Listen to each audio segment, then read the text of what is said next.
to today's webcast sponsored by Pure Strategies, Scope 3 Success, Identifying and Overcoming Challenges to Meeting Ambitious Supply Chain Targets.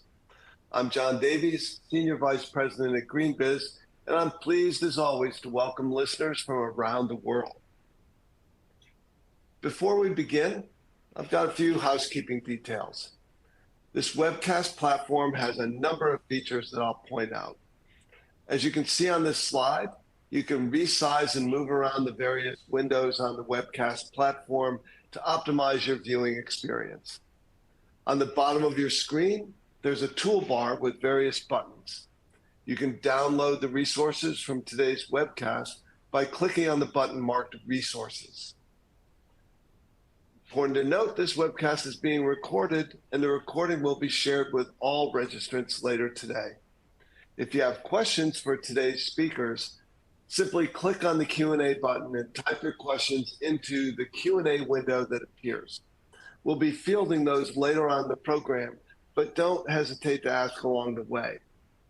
You can also chat with other attendees at any time by clicking on the group chat button, but I'm not going to be following that for questions, so use the Q&A if you want to ask questions to our speakers. Finally, feel free to share what you learned with social networks by tagging us at #GreenBiz. All righty now, on to today's discussion. We've got a lot of people here, and obviously this is a very germane topic to a whole bunch of different people. So meeting ambitious Scope 3 targets can be a real challenge for any organization. During the next hour, we're going to hear from Tim Greiner of Pure Strategies, who's going to introduce a Scope 3 maturity model to help sustainability teams identify program improvement strategies in measurement, goal setting, alignment, and disclosure. And we'll learn how to use the model to assess and address challenges holding you back. And then to dive down a little bit deeper, we'll hear from leading brands like Ben & Jerry's and Seventh Generation about how they aligned with teams internally and worked in their value chains to design and implement effective strategies. So joining me today are Tim Greiner, Managing Director, Pure Strategies, Ashley Orgain, Chief Impact Officer, Seventh Generation, and Jenna Evans, Global Sustainability Manager of Ben & Jerry's. So now, no further delay, I'll pass it to Tim to start the discussion.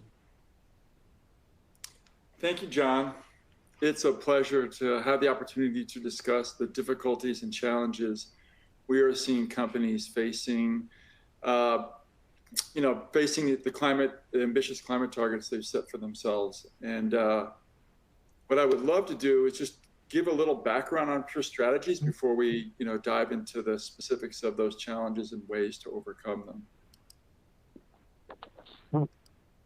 Yeah, so just a little background here. We're celebrating 25 years as a sustainability consultancy.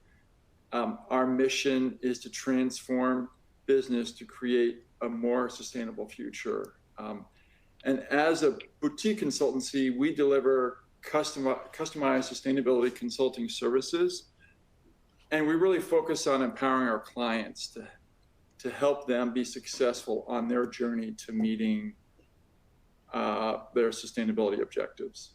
And we think about it in three main steps. Like, first is defining exactly what the problem is and the approaches to address those needs, and then exploring the priorities and ways that they could go about doing that. And then lastly, often we're helping our clients implement many of those strategies through developing roadmaps, socializing it throughout the business, working with teams, internal and external, to the sustainability function to help the company achieve their targets.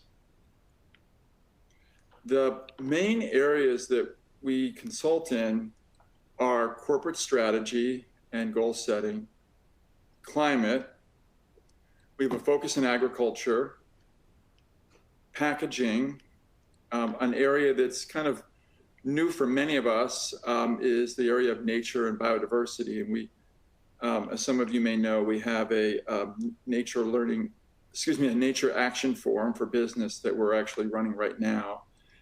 And the sixth major focus area is chemicals and material health. So that's a little bit about pure strategies. I thought what I would do is just set up the conversation today. With respect to the maturity model, we're going to be publishing that on our website. That will be forthcoming. But today I really wanted to focus on what are the scope 3 challenges that most businesses are facing as they try to implement strategies to meet their ambitious climate targets. And what I've done is put it into three. Sorry, I jumped ahead of myself. Let me go back for a second. Just say that Climate Week is in September.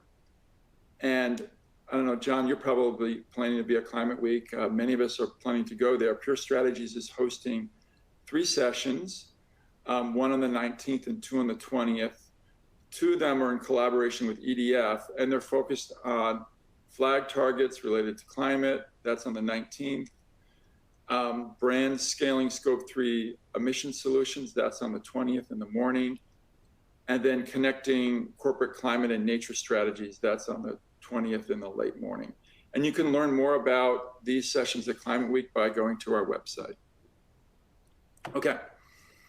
So what are the major types of barriers companies face looking at scope 3 targets? Let's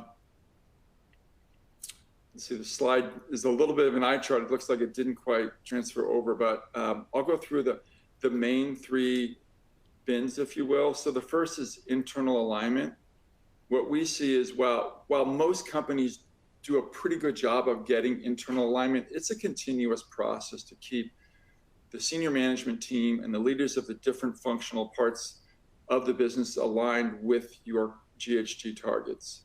So that could be C-suite, but it could be product development, it could be procurement. One common barrier we see is that procurement incentives are not aligned with your targets. Marketing might not be resourcing the launch of a climate-friendly forward product, right? So alignment with the marketing function. These are all areas for opportunities for really dialing in and thinking through, well, how do we not only obtain at the onset, but maintain that internal alignment around the goals? And I know we're going to get into a conversation about that with Ashley and Jenna in a few minutes. So the second major bin is data challenges. So we're looking at inventories that have millions, if not tens or hundreds of millions of data points. Everything from all the company supplied data on the materials and ingredients that are purchased products, let's say if the company's not making them themselves, but a third party is, as well as emission factors, supplier data, transportation and logistics data. And the challenges are significant, right? So anything from poor quality data to lack of visibility in the supply chain to managing these multi-tiered, geographically dispersed supply chains. All of this creates real challenges for companies to maintain the inventory, understand where to focus, and then track progress over time. The third main area that we see challenges is in adoption barriers. And I've divided that further into 3 main topics. One is supplier barriers, the second is technology, and the third is market. And just a quick overview on those. Supplier barriers is kind of self-evident, but it's anything from the supplier not understanding or not having the capacity or willingness to engage on climate with, on your climate targets. It's the challenge, as I mentioned earlier, managing multiple tiers, multiple suppliers spread across geographic regions. It can be finding in-country experts to work with your suppliers that understand the local conditions, the technology capabilities or lack thereof in the local market. Other supplier barriers might be that the supplier is interested, but the financial numbers don't pencil out, like the ROI on a needed investment is long or uncertain. And then another barrier we see with suppliers is often a lack of long-term supplier contracts. So from a technology perspective, we see technology barriers being the technologies are new, they cost too much, they're difficult to scale, they're hard to scale in the market where you need them. They could be difficult to integrate into your existing supply chain. From the market side, what we're seeing is there can be a limited demand for a new climate forward product or service. Other market barriers include regulatory uncertainty or regulatory barriers like we're seeing in Asia with clean energy, renewable energy projects. So just to back up, 3 main bins for what's blocking brands from getting to implementing strategies to meet their scope 3: alignment, data challenges, and adoption barriers. And I'll now hand it off to Ashley. Hey Tim, Great. before we get to Ashley, I wanna ask one quick question here. So we have more than 1,500 people registered, almost 600 people online right now, and you've been at this 25 years, and we've known scope 1, 2, 3 for at least a dozen years. What is bringing this forward so aggressively now? Why scope 3 now? Yeah, well, it's driven mainly by the ScienceBased Targets initiative, which has set a gold standard for how companies think about setting climate targets. And then what's driving adoption there is pressure by various stakeholders. That could be internal to the business, could be investors, expectations set by the market, or increasingly disclosure of climate impacts through regulatory requirements, such as we're seeing out of the EU, and we're anticipating seeing some type of regulatory requirements from here in this country from the state of California and the SEC. So Great. I think those are the main drivers, John. Cool. Okay, Ashley, let's hear about 7th generation. All right. Thanks, John. Thanks, Tim. Good to be here. Ashley Orgain. I am the Chief Impact Officer at 7th Generation, and I'm going to share just a little bit of background on our business so that you have that context ahead of our conversation. But it's super important that I start here, just so that everyone is well aware that 7th Generation draws its inspiration in everything that we do from the great law of the Iroquois, and that in our every deliberation, we consider the impact of our decisions on the next 7 generations. We've been around for 35 years, based here in Burlington in Vermont, and it's this inspiration that has really guided us to set very ambitious and aggressive sustainability targets over our time, including science-based targets back in 2017. We were actually an early adopter in setting our science-based targets and chose at that time to go above and beyond what was required.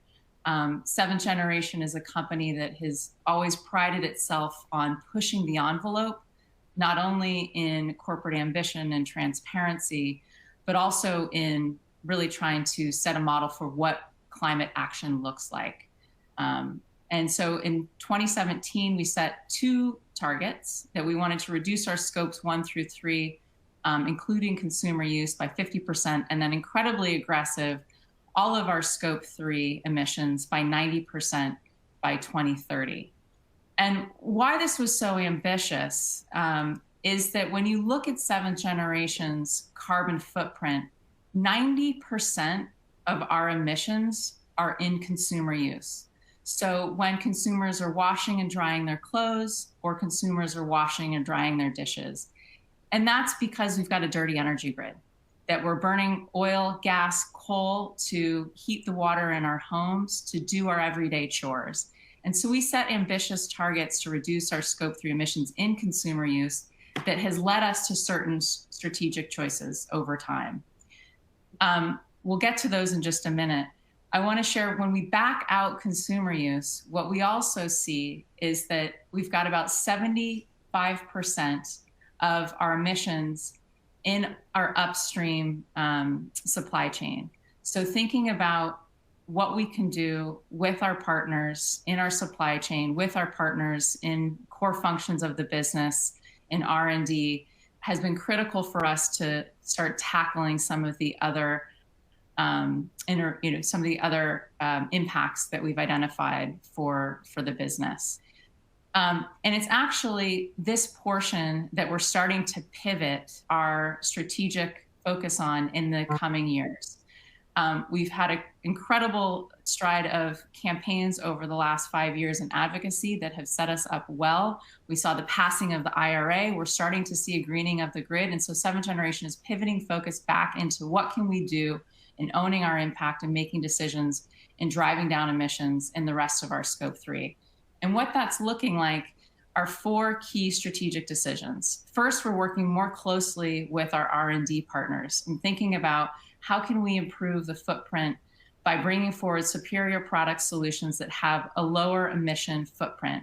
So starting out at the design phase, asking our marketing organization and working with our R&D partners to start thinking about what are the materials and ingredients that we can be using in formulas out of the gates that are going to have a lower emission footprint. We're also focusing on the work that we can do with our sourcing partners. So thinking about how and where in our supply chain we can be working with our supply partners to think about this, where we're sourcing our materials and ingredients. So for a very specific example, if we're sourcing a key material from China that has a dirty energy grid and we have an opportunity to relocate that to the US or the EU, can we set preferential treatment for that movement so that we're driving down our emissions from that key ingredient? We're also looking at ways that we can engage all of our supply chain partners in the impacts that result from manufacturing our goods, and thinking about the role that green power, and particularly working to move over towards clean energy, the adoption of renewable energy and clean energy for the manufacturing of our products can play. And then thinking about product mix. So where is the role of really driving one SKU over another play in our long-term strategy for bringing down our emissions? When we know that we have a certain SKU that has a better profile, how do I work with my sales team to promote that SKU over another SKU and work with our customers to prioritize that for the business? And then finally, advocacy, the work that we're doing, again, to drive down consumer emissions and further green the grid that will benefit not only the business for seventh generation and drive down our emissions, but address the climate impacts as a whole. Now I will pass it on to you, Jenna. Thanks, Ashley.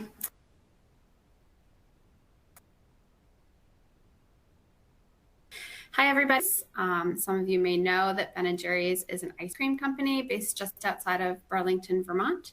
So I'm sitting here in South Burlington, Vermont, chatting to you today. I'm going to describe to you a bit of our climate strategy, what our carbon footprint looks like, and where we're going in terms of scope 3 emissions.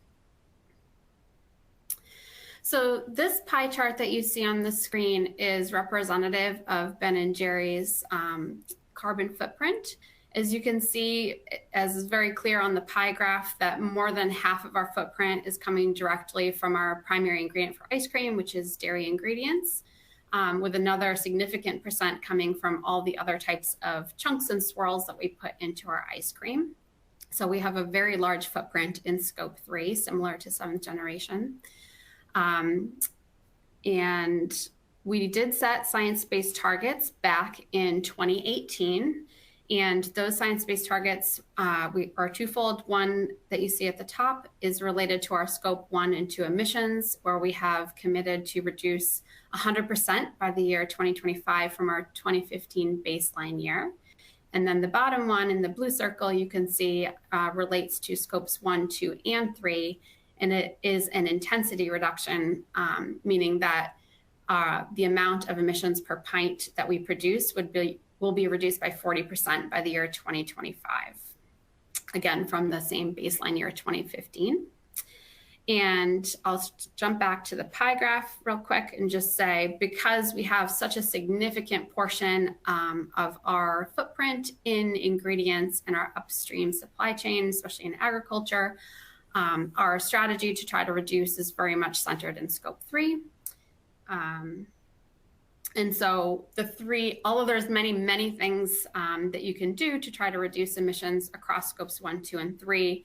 The really critical ones for Ben & Jerry's focus in scope 3. And these are the 3 major levers that we have as a business to try to close the gap towards meeting our science-based target.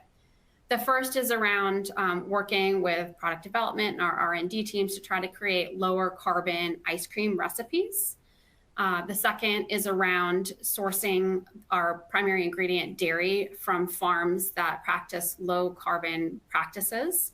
And we have a big program looking at that. And then the third is around trying to increase the percent of our portfolio that is in non-dairy sales, whether that means for non-dairy ice cream or other things that have low amounts of dairy, like our cookie dough chunks. And those 3 things are really the major priorities that are going to move the needle towards meeting our science-based targets.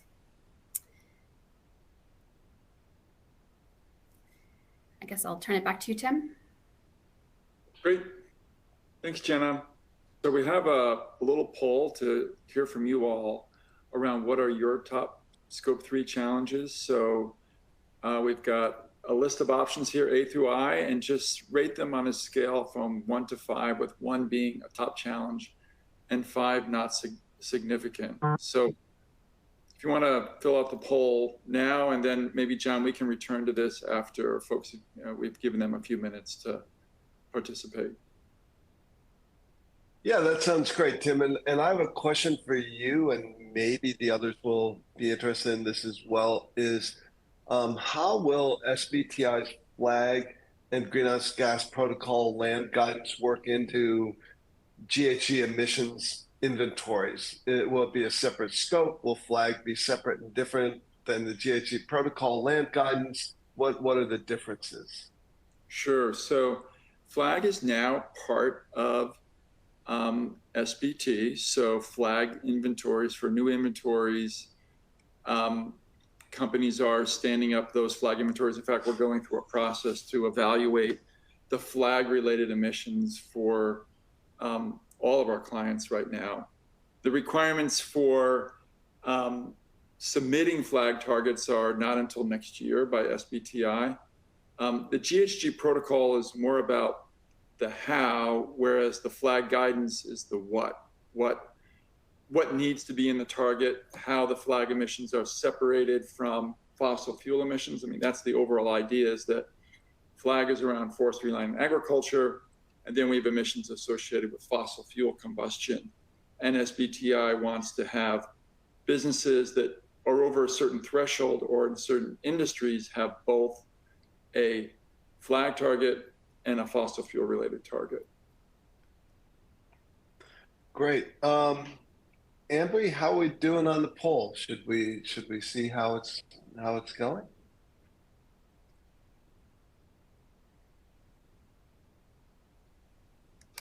All right, Tim, what do you see here? The big challenges seem to be what? Complexity of working across multiple suppliers, poor scope 3 data quality. Those seem to be the 2 biggest ones.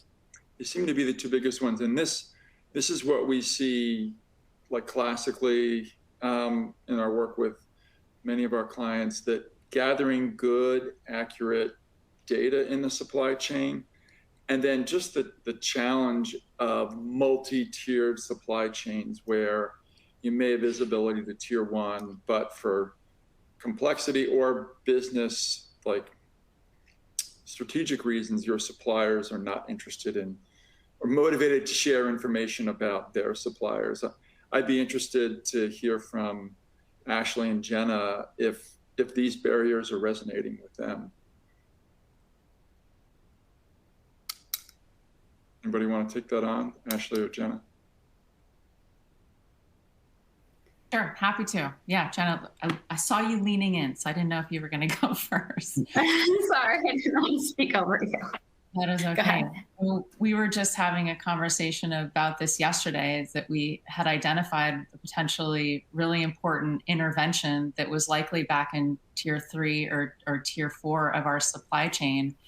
And we could look at a savings of over I want to say 5,000 metric tons annually. And we just didn't have the data to validate that. It was based on significant assumptions. And so what I'm also going to connect it to as another challenge that we see is getting our procurement partners on board with putting resources against doing all of that incredible legwork that is required to get good quality data. So we are very much experiencing that in real time and trying to sort that through as we're resetting our target. Yeah, and I'll add to that we're facing the same challenge at Ben & Jerry's, that, you know, working with suppliers, with getting data. Many of our suppliers don't even track their own emissions factor. And so we're left with in terms of data gathering, to go to, you know, public databases for information, but it's obviously not specific to our supply chain. So then, you know, if we're trying to change practices within our supply chain, you have to base any reductions off of the assumptions that you started with as a baseline. So that becomes tricky to be able to claim any sort of improvement when you weren't exactly sure where you started from. So it's definitely a challenge. And then the second pull, the complexity of working across multiple supplier chains. To us, we're a global.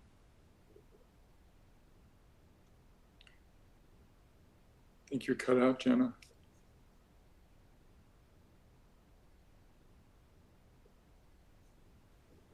Okay, well, oh, there she comes. Oh, she's off. So while we're waiting for Jenna to come back, we've got a number of questions, and I think I'll start with you, Ashley.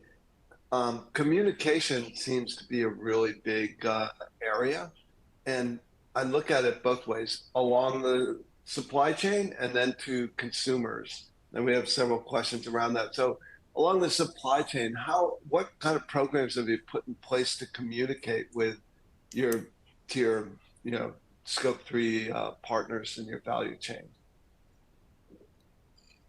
So we launched a program about 3 years ago that we piloted, and I'd say we're still learning from how it's going, called a Green Power program. And we prioritized green power as a very first step to engaging our tier 1 and our tier 2 suppliers, because we understood that was a critical intervention for helping us start to make progress against our science-based targets. And so we launched this program where we actually co-developed a custom portal with another consultant partner that we work with. And we incentivized our supply partners to participate in the program by providing consulting services from this partner to their business to help them first put a system in place to track their emissions, then report their emissions. And then the expectation was set by 7th generation that they would make progress against their emissions. And so, you know, we're year 3 in, we have about an 86% participation rate. You know, out of the gates, you know, the expectation was to do the first 2, track and report. And now we're at a place where we're communicating that we want this to be included in our contracts. So every time a contract is up for renewal, we've got our procurement partners on board to have this as a key requirement. So communication has happened, you know, through partnership where, you know, we build a program and then we bring in our procurement teams to really lead on, you know, being that point of contact and have some kind of ownership in driving the program with us. So it's not just on the sustainability team. Okay, I'll get to Jenna in a minute, but I want to stay with this topic because I know a lot of sustainability teams really have a struggle getting procurement on board. So do you have any tips or advice for how do you get procurement to not view this as a burden and view it as, you know, just part of their job?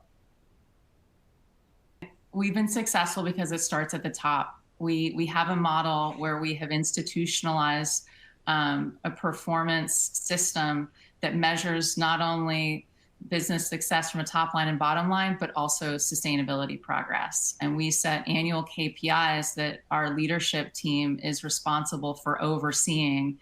And so I don't have to be the one that goes to our head of procurement.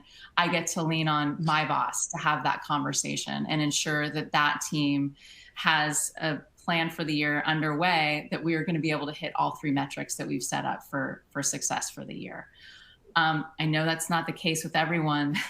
And so getting that team engaged early and often and part of the design and setting of the KPIs, I think at the managerial level has also been super helpful, because sometimes some of the asks we have are unrealistic based upon other business requirements for the year. So that would be another way to go about it if you don't have it institutionalized at the top. Thanks. So welcome back, Jenna.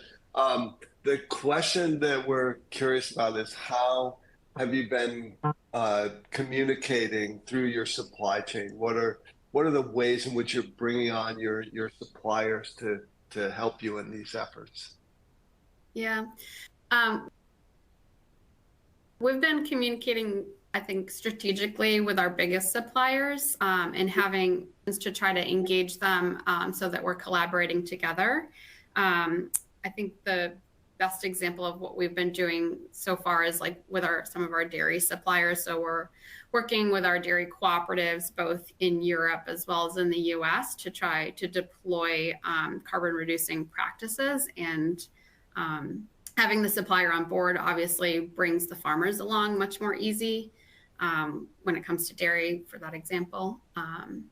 And I think that's been very successful, is, you know, when you have the same sort of goals as your supplier, it's easy to try to move together.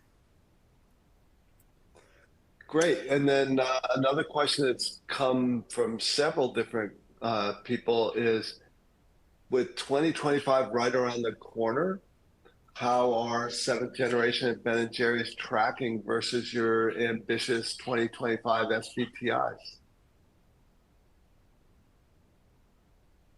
I'll be the first to share that we're off plan, you know, and it's something that we are resetting expectations for what is realistically achievable for our business. And we have an opportunity, because we are 5 years into when we set our science-based target, to reset what the target should be. There are a couple of different guidelines that one of them specifically a change in your business model that allows the resetting.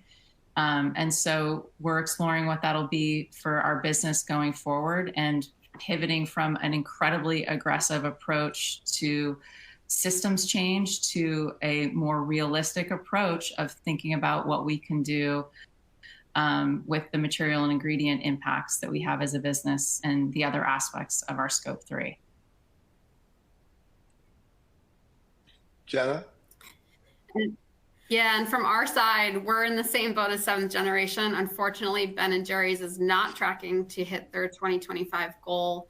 And it's something that has become a part of my job, to make sure that I am at every possibility reminding the leadership and our independent board of directors that we are not on track, what the key priorities are, and what we really need to be focusing on, so that we don't get distracted with either the newest idea or something that may seem interesting that they thought of themselves, but that we're staying focused on really the things that are going to move the needle. It is a big, big challenge.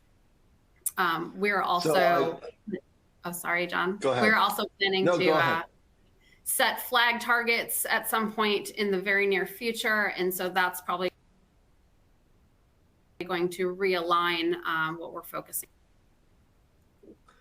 So I love the honesty. I love the little hearts going up with different things. There should be like 1 million of them for the honesty of both of you. So Tim, I'm curious, you work with a lot of senior leadership, and how do you have the conversation with them that this is okay? Like, missing a target is not the end of the thing. We don't, get sidelined by it. What's that conversation with senior management when you're brought in as this independent third party to talk with them? The conversation really goes back to, well, the question is why? Like, why aren't we, if we're not tracking to the target, why do we not have like the technology or the options or the insights, or is it execution is slower than we had planned that it might be?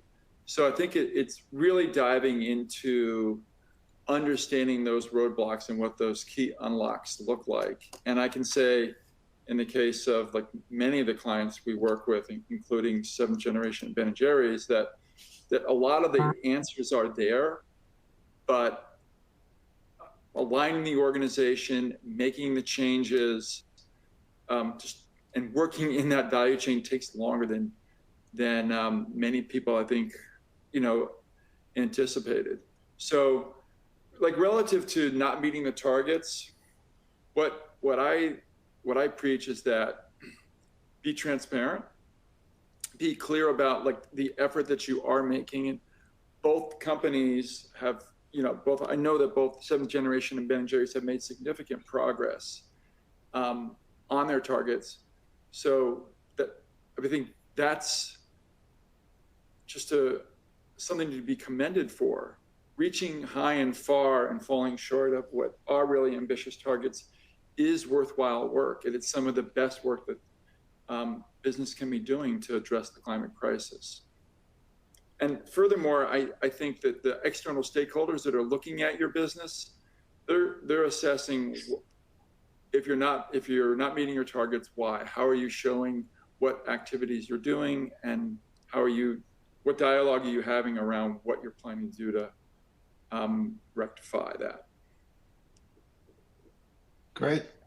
So I'm going to switch gears here a little bit for both of you. I'll start with Ashley. So I know we're talking about scope 3, and that's mostly environmental, but do you consider social factors in your sourcing decisions, as well as the emissions-based factors? We do, and this is actually something that we benefit by being a part of a larger company, which I didn't say at the outset, was that 7th generation was acquired by Unilever back in 2017. And they have what I'm learned to understand is a very rigorous social impact criteria that their manufacturers and sourcing partners must meet. So it's not something that we've had to drive independently. And I'll add that Ben & Jerry's is also owned by Unilever. We were acquired back in the year 2000, so we've been a part of the Unilever family for much longer. But we also have a social mission, which is a little bit different than many other companies. And part of our social mission has a team called values-led sourcing. And so they definitely look at racial equity and dignified livelihoods, trying to end slavery and cocoa, all sorts of initiatives there that definitely focus on the social well-being of our supply chain. Great. Here's a really interesting question. We have tons of questions. Keep them coming in. We'll try to get to all of them today. If we don't, they'll try and respond to you afterwards. But how much effort have you had to put into getting the data to measure scope 3? And then once you've done it once, does it get any easier?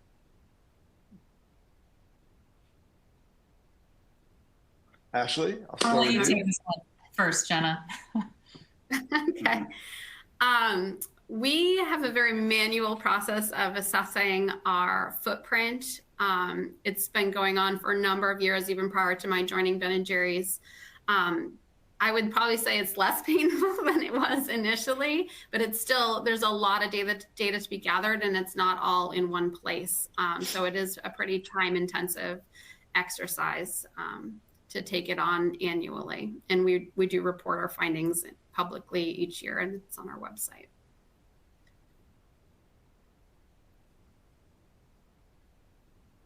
Ashley, we're in a very similar place. Yeah. And all right.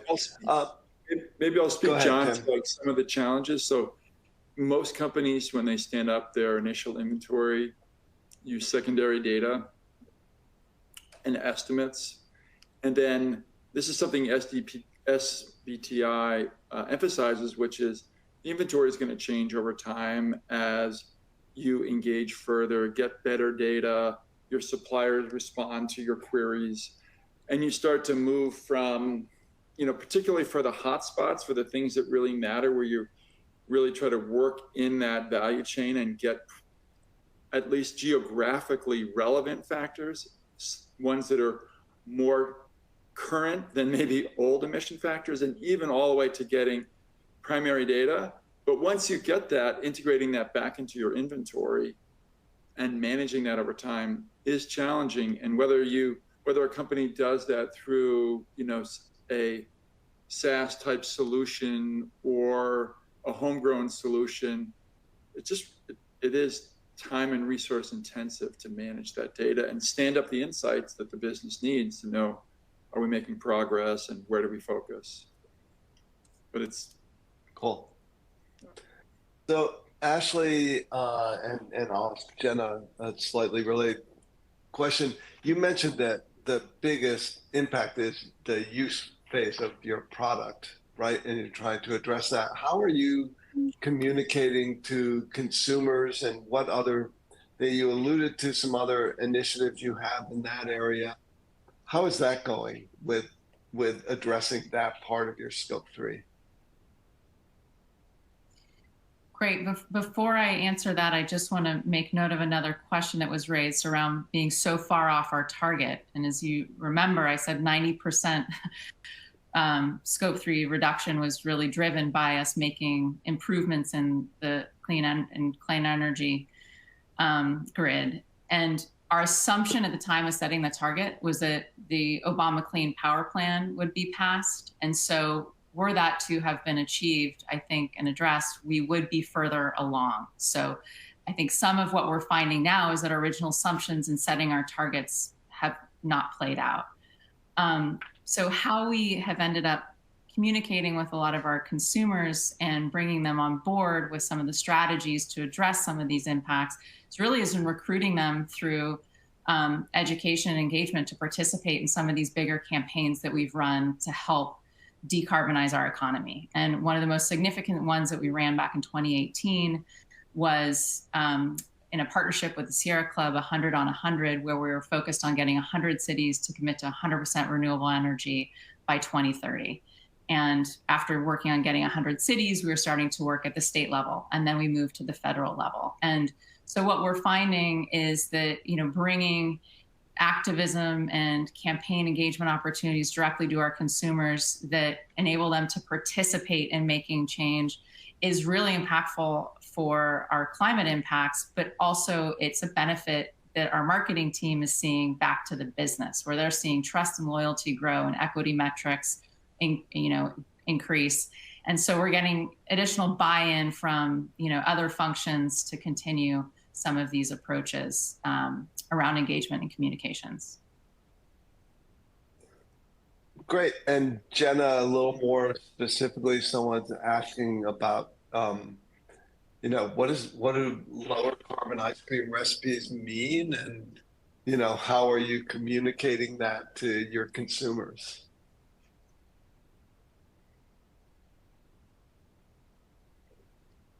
I think you're muted, Jenna. Thank you. When you're talking about, or when I'm talking about a lower carbon ice cream, it could mean a number of things. Each of our ice cream flavors is obviously slightly different. We also have different types of ice cream where we have sundaes or types of ice creams that have,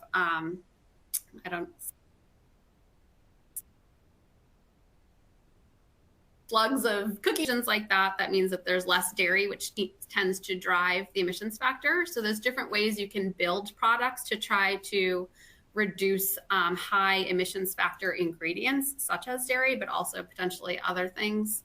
And that's really what I mean is sort of rebuilding what we're selling in the marketplace by trying to either eliminate ingredients that have high emissions factors or replacing them with lower emissions factor ingredients or recipes.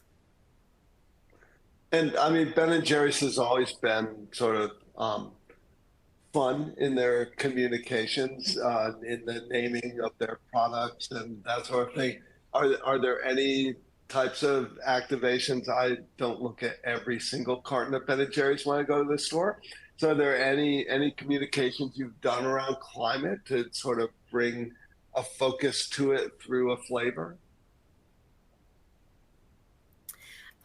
Historically, yes, there's been lots and lots of flavors. One that comes to mind is Save Our Swirled that came out a number of years ago. We also had a slogan called "If it's melted, it's ruined," which was used in a lot of different consumer-facing communications, which is really fun because you show ice cream melting like the world's getting hotter. So that's awesome. Really important. Great. So, Tim, I want to switch gears a little bit here about how this all comes about in setting targets. So, how much do you see scenario analysis being used to set Scope 3 targets? And how are people making those estimations without primary data? Yeah, so for the targets are self-evident based upon your inventory, but the scenario analysis comes to what do we do about meeting our targets? What are our options? And also, what do we think about the future relative to suppliers or technology or even growth of the business? Because most companies are setting absolute Scope 3 targets. And that means as the business grows, the more the business grows, sometimes the bigger the reductions that are needed. So a lot of scenario analyses depend on, yes, like secondary data, but also on really just good research. So it's talking with key stakeholders, experts, looking at the scientific literature, and really trying to find those gems. I know for many companies, we'll even look at what's happening in university space and try to talk to those leading experts on new technology to begin to think through, like, what could that look like at a certain adoption rate in 5 years or 10 years, which is the typical window for an SBTI. So it's critical to setting targets, no question, doing those scenarios. All right, let's see. We have so many questions coming in. It's pretty awesome. I guess there have been several questions around packaging and trying to reduce the impact of packaging. So start with you, Jenna. What sort of initiatives have been at Ben & Jerry's around packaging? Yeah, so we know that petroleum, like plastic packaging, petroleum-based plastics are definitely related to issues that we care a lot about, such as climate change and social justice. And so we set a goal about 5 years ago to try to get out of petroleum-based plastics across all of our consumer-facing packaging. So we've made some strides on that journey, but finding alternatives, since we are a wet product, being an ice cream, you do need to have a moisture barrier for your packaging. So we've run into a lot of technical challenges trying to find something that's not petroleum based that still meets the needs to keep our product safe for consumers. But we are making a lot of progress, and then also in terms of, alternatives to plastics, a lot of companies look straight to paper, but paper is definitely not a packaging source without problems when it comes to ancient and endangered forest, indigenous rights, and so forth. And so we're also starting work on trying to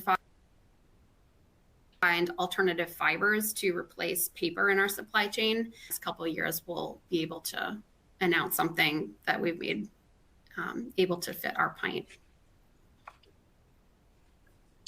And Ashley, what about its 7th generation? The 7th Gen has also set a petro virgin plastic reduction target, and we've also set targets towards improving the amount of improving the type of plastic that we use. We have a benefit here from being part of Unilever, where their global R&D team is starting to deploy certain technologies that are becoming more readily available for us to switch out of plastics and towards an alternative that we would have not been able to do without their support, and are finding, some challenges, also being a liquids-based business predominantly, similar to Ben & Jerry's, like a wet business selling laundry detergent and spray cleaners. We need to have that moisture barrier. And so we have the benefit of technologies that are coming from our parent company. Thanks. So I know I'm kind of bouncing all around, but Tim, I'm going to ask you, got a question here that, is it best practice to assess Scope 3 emissions across all 15 categories? Or is it better for companies to perform a screening test to ensure the best use of resources? Your ears must be burning, John. I was just answering that in the chat. Yeah, definitely do a screening assessment first. It's such an effective way to understand where the hot spots are and where you should focus your analysis, your data collection, your supplier engagement. So we recommend a screening level assessment first, which will stand up the areas of focus. For some companies, it'll be use of sold products. For other companies, it's purchased goods and services. For others, it's transportation. So definitely do a screening first, followed by a more in-depth one in those priority areas. Great. Now let's see, for Ashley and Jenna, I'll start with Ashley. Are there any incentives that you've been offering to suppliers for engaging with your Scope 3 initiatives? I know, Ashley, you mentioned that things are getting worked into contracts, so that seems like not necessarily an incentive other than you get to do business with you. But have you offered any incentives to your suppliers? I would say a type of incentive that we've used is providing a consultant free of charge for those who commit to participating in the program. So they get the benefit of understanding opportunities and deploying those opportunities with a subject matter expert. Awesome. Jenna? Yeah, I wouldn't say we offer any incentives in terms of like a cash perspective or anything, but I guess when you think of it in terms of like our dairy farmers, for example, Ben & Jerry's is actively investing in the dairy farms that supply our dairy products for ice cream, and so it not only benefits our supply chain, but it benefits the dairy cooperative supply chain. So I guess that is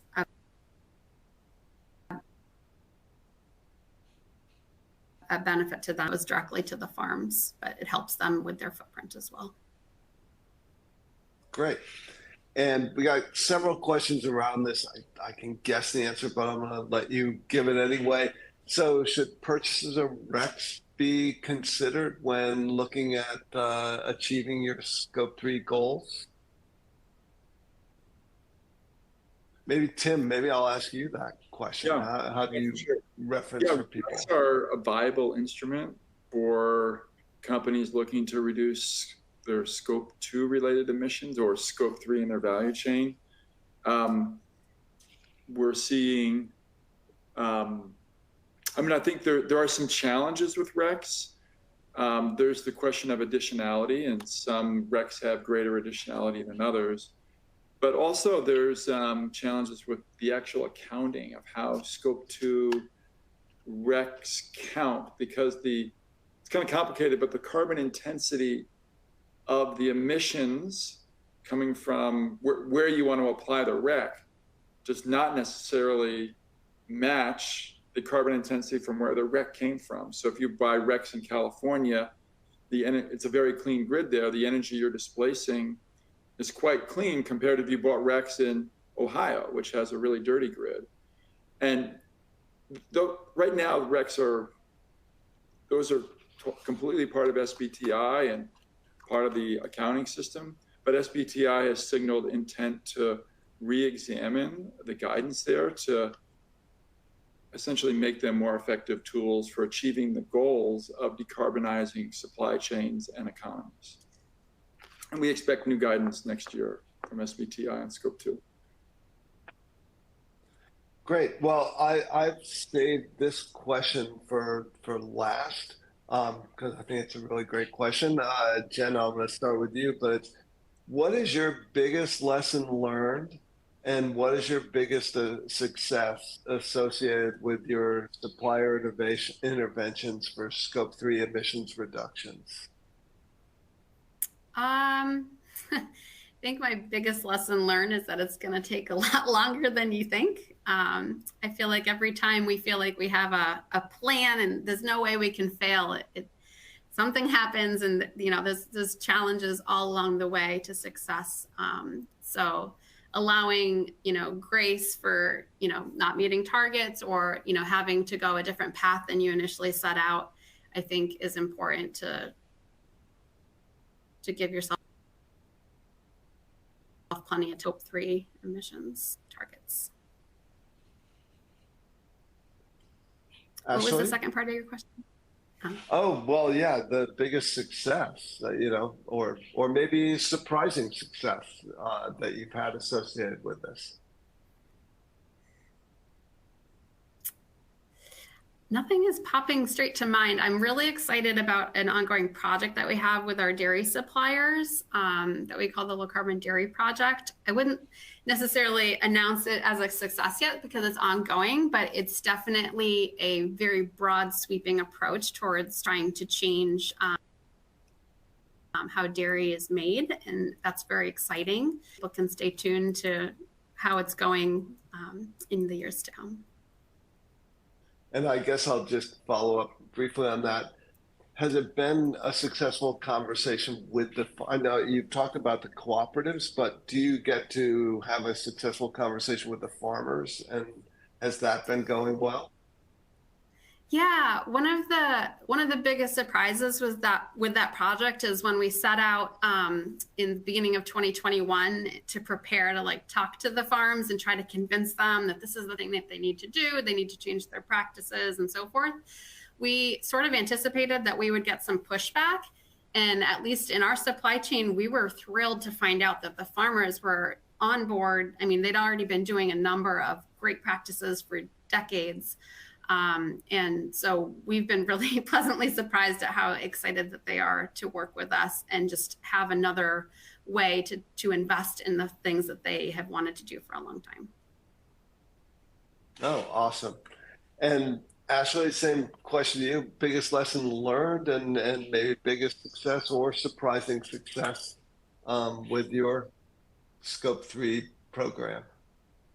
Yeah, I'd say even the most well-resourced and aligned plan with leadership will likely fail. We've had many bumps in our road. Number one, a global health pandemic. We were ready to execute a number of plans that we are still trying to build back resiliency against. So there's that. And I would say biggest success is that we now have in our specs as we're going to design new products requirements for looking at emission factors. We didn't have that before, and that's a big step forward for the business. Cool. And Tim, you get to see this across a number of organizations. So what's your biggest lesson learned, and what are some of the big successes you've seen? I guess from my vantage point is even when you have great alignment, the complexity of execution and the challenges of technology and markets and suppliers shouldn't be underestimated, that this is going to be really challenging. I guess what I'm excited about is we're starting to see tier 2, tier 3, tier 4 suppliers stand up their own emissions programs, emission factors.